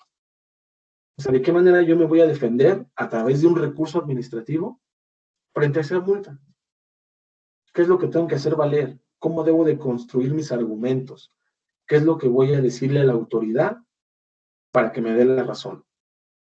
¿Cuáles son los plazos que tengo para presentar ese recurso? ¿Ante quién se presenta? Todos estos requisitos los vamos a analizar en la siguiente sesión para que Una vez que terminemos en la siguiente sesión vamos a terminar de ver cuáles son los requisitos que rigen al recurso administrativo para entrar de lleno a lo que es el juicio de nulidad. Para que entremos ahora sí ya a lo que es un juicio en materia administrativa. Vamos a analizar qué es un juicio de nulidad, quién es la autoridad que conoce de este juicio de nulidad, cuáles son las etapas procesales de este juicio de nulidad, qué medios probatorios se pueden ofertar en el juicio de nulidad, cuáles no se pueden ofertar. Vamos a ver cómo se dicta una sentencia en materia administrativa por parte de un tribunal. Yo les voy a mandar una sentencia para que la vayan analizando y la podamos ir comentando aquí en la clase. Entonces, en la siguiente sesión vamos a analizar los requisitos del recurso administrativo, cómo me voy a defender yo y cuáles son los requisitos que debo de cumplir para efecto de que mi recurso administrativo pueda ser admitido por parte de la autoridad que emitió el acto administrativo.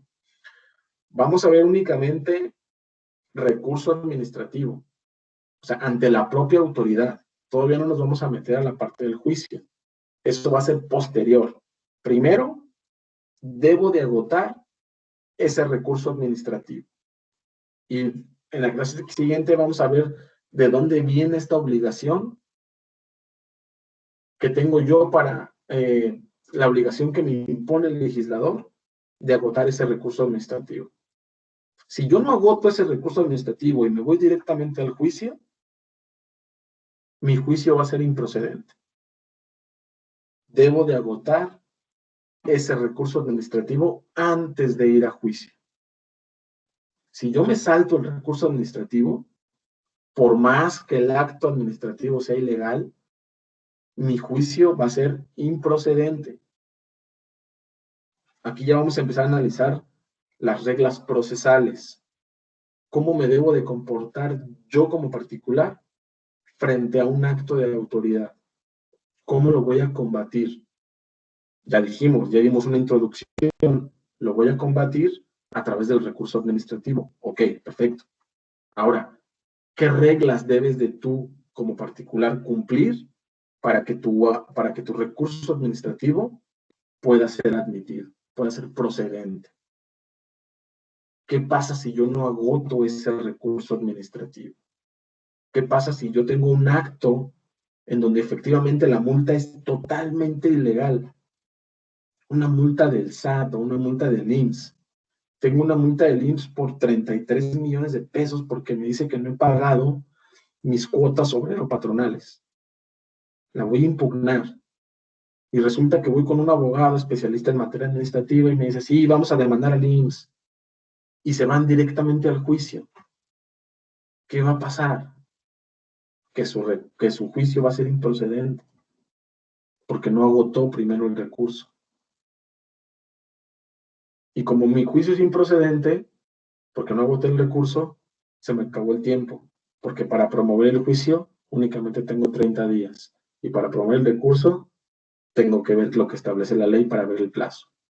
Entonces, tenemos que ser muy cautos en cuanto a las reglas procesales. Tenemos que ser muy cautos en cuanto a qué es lo que tengo que hacer primero. Ahora, ¿me puedo saltar el recurso?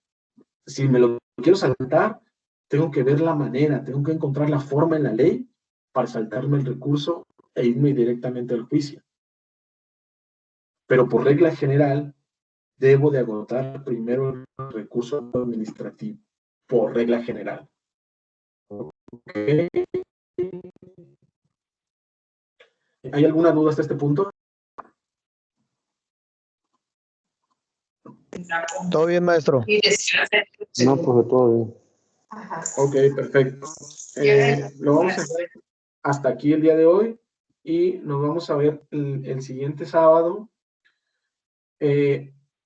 para comenzar a analizar el recurso administrativo, cuáles son las etapas del recurso administrativo, ante quién se presenta, cuál es el plazo y cuál es la consecuencia de que yo no agote ese recurso administrativo. Vamos a ver cuál es la obligatoriedad del recurso administrativo y en general todo lo que encuadra al recurso administrativo.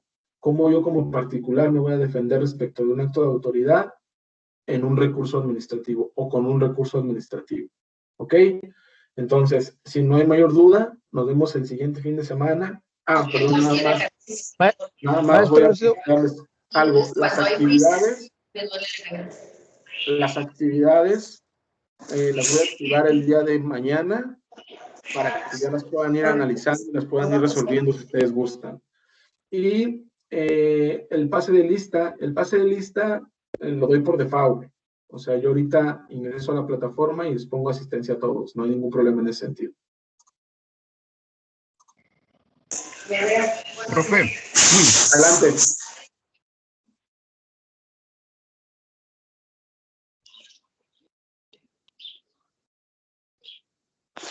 ¿Querían comentar algo? Sí, profe. Dígame. Sí, profe. Mi nombre es Alejandro Valadez, profe. Para esta sesión.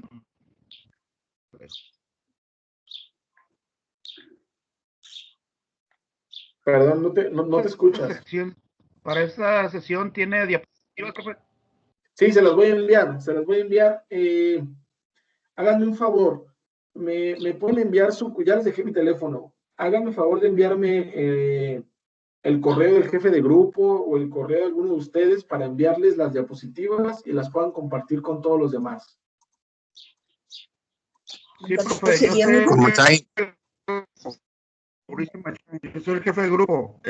Por ahí la compañera Elena ya creó el grupo de WhatsApp. Ahorita en unos minutitos lo. Ok. Creo perfecto. Que ya lo añadió. Perfecto. Ok.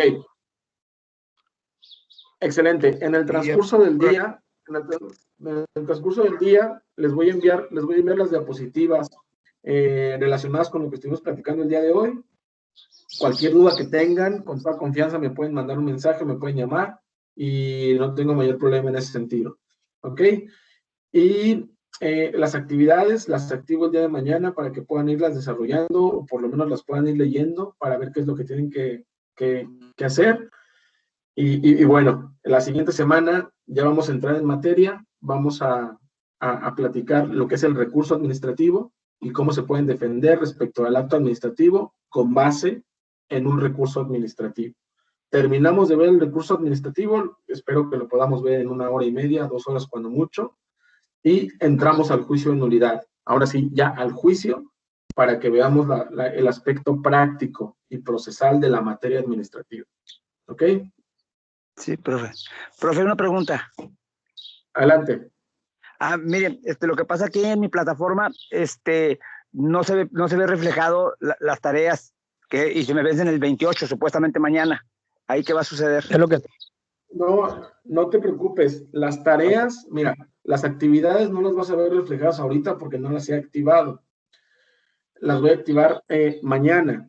Y en cuanto al plazo para la entrega de las actividades, también la voy a extender. Entonces, la voy a extender hasta el final del curso para que ustedes tengan todo este tiempo para realizar estas actividades y las presenten hasta el final.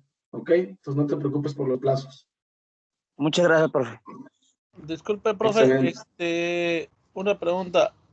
Cada sesión que usted nos va a brindar nos va a venir apoyada con algún tipo de material, en este caso diapositivas o algo así. Ahorita ya nos mandaron. Sí. Se las voy a enviar. Yo les voy a enviar en esta semana les voy a enviar las diapositivas. Ok, muchas gracias. Excelente. Gracias y buen día, buen fin de semana. Gracias igualmente. ¿Alguna otra duda?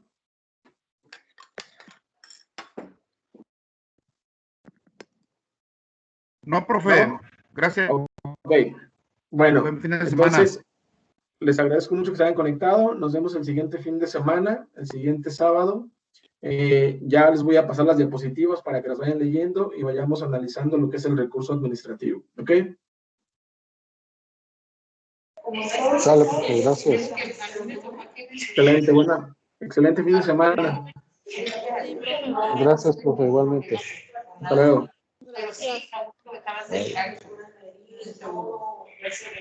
Oiga, profe, fuera del tema de la escuela, ¿usted da algún curso, ¿cómo se llama? Algunos